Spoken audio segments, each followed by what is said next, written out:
Solving equations. We need to solve for x. With the reverse operation, we can write like 2x equals 3. 5 will go on the right side. With the reverse operation, negative to positive, or you can say add 5 both sides like this. So then finally, you say 2x equals 8. Divide both sides by 2. You get x equals 4. That's your solution. You can take another example.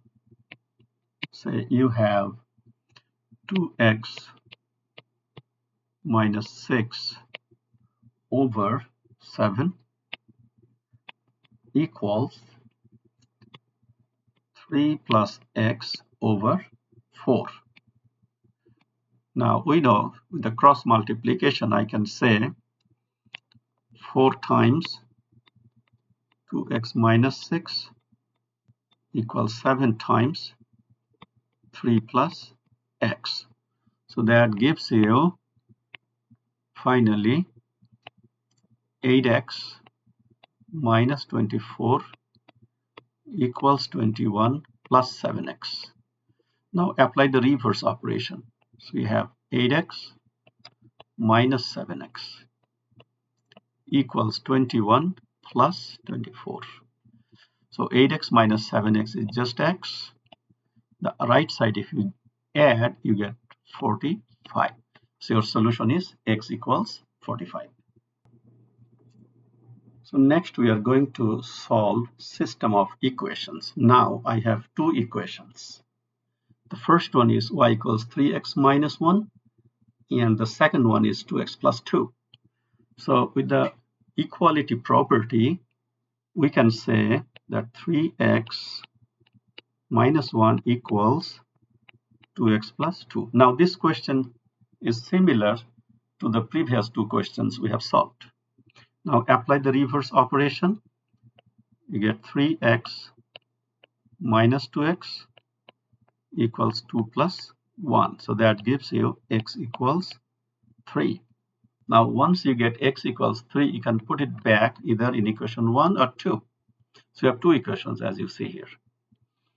I'm using the first one, y equals 3x minus 1. I have x equals 3. So 3 times 3 minus 1, that gives me 9 minus 1. That means 8.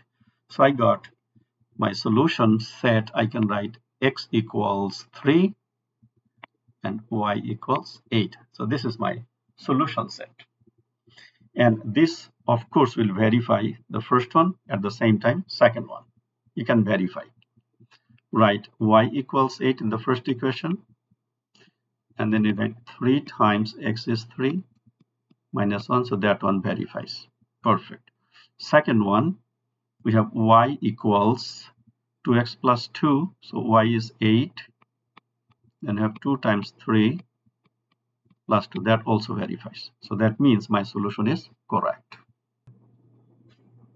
So we are now taking another system of equations. In this equation, you see that y is not written explicitly. If you want, with the reverse operation, you can say the first equation like 2x minus 2 equals y, because you move your y the other side, and 2 on the left side. Same way you do this one.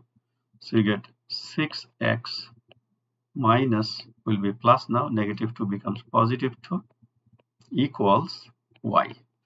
All right, so we see both equals y. With the equality property, now we can say 6x plus 2 equals 2x minus 2. Now let's do the reverse operation. We get 6x minus 2x equals negative 2, and this 2 goes on the right side with a negative 2. 6x minus 2x is 4x.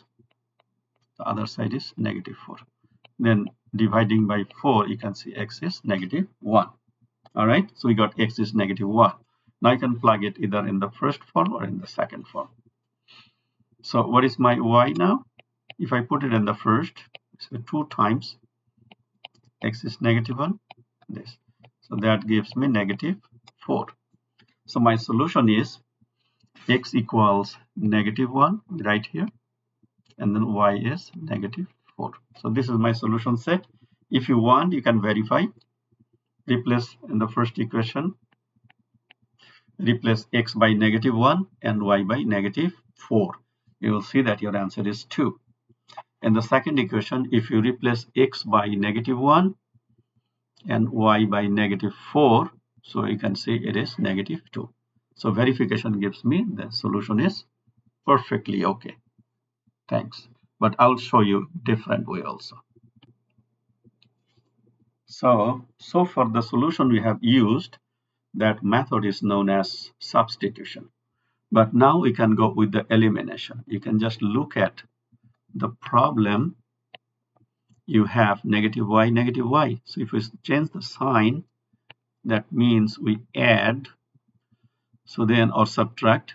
So 2 minus -6 is giving me -4x. This is cancelled out. That's why it's called elimination method. 2 plus 2 is now 4. When you divide by -4, you get x equals -1. So we got the solution faster. This method is called elimination method. And then you can write x equals -1 in any of the given equations. So 2 times -1 minus y equals 2. So then you get -2 negative y equals +2 on the right side. If you add 2 both sides, you get -y equals 2 plus 2 is 4. So then y is -4. So we got the solution same, -1, -4. So if you apply elimination method, it will be faster.